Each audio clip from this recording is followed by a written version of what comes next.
Hi, Lynn again. This is Lynn Logic, episode 36. Totally skipped that number. Last one was 37. It's okay, only human. Quick recap: I am the widow of a cross dressing alcoholic and a survivor of a blood clot in my brain. It may seem that I'm a personification of Murphy's Law, but I do love to laugh. I have a 25-year work history in accounting and operations in real estate, car dealerships, and hotels. I also have a BA in psychology. I love patterns, numbers, and categories. Always have. Lynn Logic is the result of that love. Go ahead, like, and subscribe. It costs nothing, unlike coffee, weed, or bad decisions. And you know you're not giving those up. Let's get started.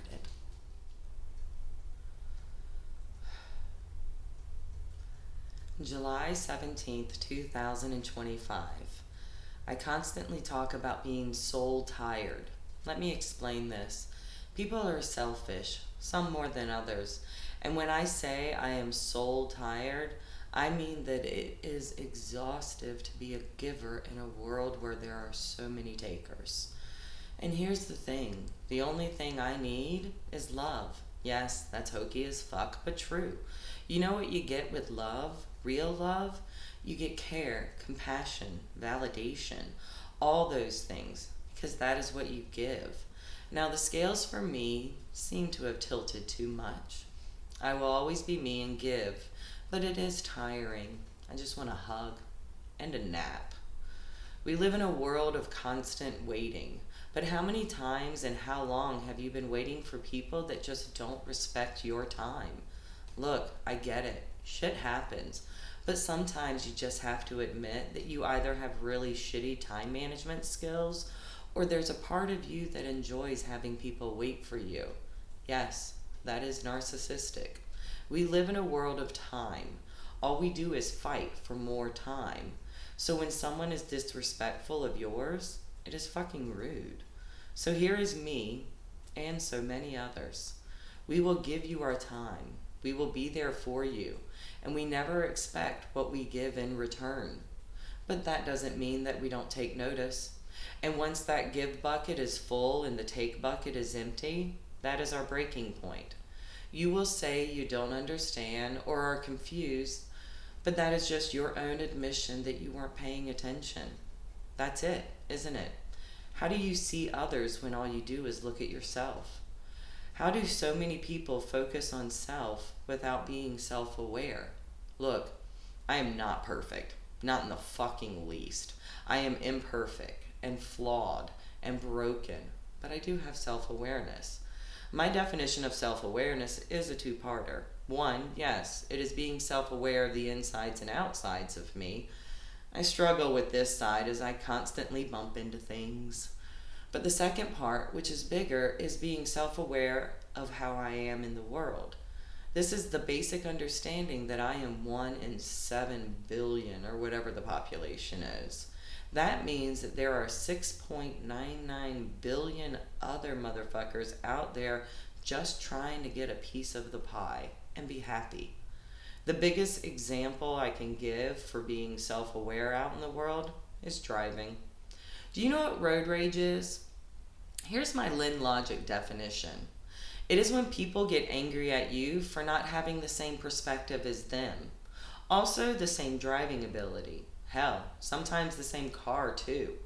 It is when someone gets mad at you for not doing what they expected you to do. 1, nobody is perfect. 2, you are not the only driver in the world. Get over yourself. Side quest. If you don't use your turn signal, you should have your license suspended and have to attend etiquette school. Let me explain the type of person that does not use a turn signal. This feature of the automobile is specifically designed as an alert system for other drivers. It does not benefit the driver using the turn signal at all, except helping so you don't get rear-ended. So when you choose not to use it, well, you are an asshole. Please don't procreate, and also fuck your mom for not swallowing. Why do people complain so much? Is this what Alanis Morissette meant by being ironic? I'm complaining about complaining. Ooh, introspection. Actually, that would be inception, not introspection. Do you realize that people will call you to complain? And I mean on the daily. The amount of conversations I overhear that are just complaining for the sake of complaining is astounding. And complaining about things that can't be changed by the person complaining. Did you build this building? Why are you concerned with its structure? And guess what? Nobody cares. The architects, engineers, trade workers, etc., didn't consult with you. Why do I have to hear about it? And the whole complaining about things related to time is baffling to me. You are spending time complaining about time. Is that a good use of your time? If the fight is for more time, why not value yours more? I have a basic principle that I like to keep in my mind. I may not always follow it because love will change perspective, but it is simple. When you have something in your life that you don't like, or something in the world that you don't like, there are two options: acceptance or change. But complaining about it, while yes, is a way to talk through it, has a time limit for me. Now, because of this nature, the negative effect is if I choose acceptance to not be a bother, I will alienate myself. I did this in my marriage.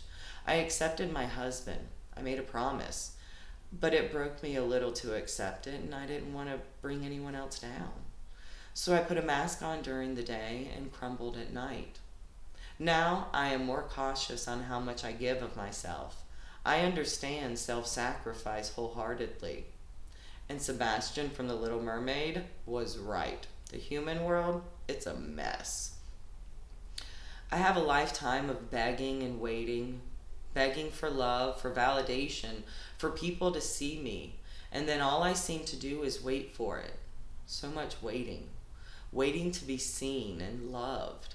Fingers crossed it will happen to me, and my life isn't just so much pain with spurts of happiness. Although it does seem to be heading that way, to where it's actually getting happiness. Hit subscribe and like because we're going to try that one again. Hit subscribe and like because my self-esteem depends on strangers on the internet. Chin up, tits out. Bye.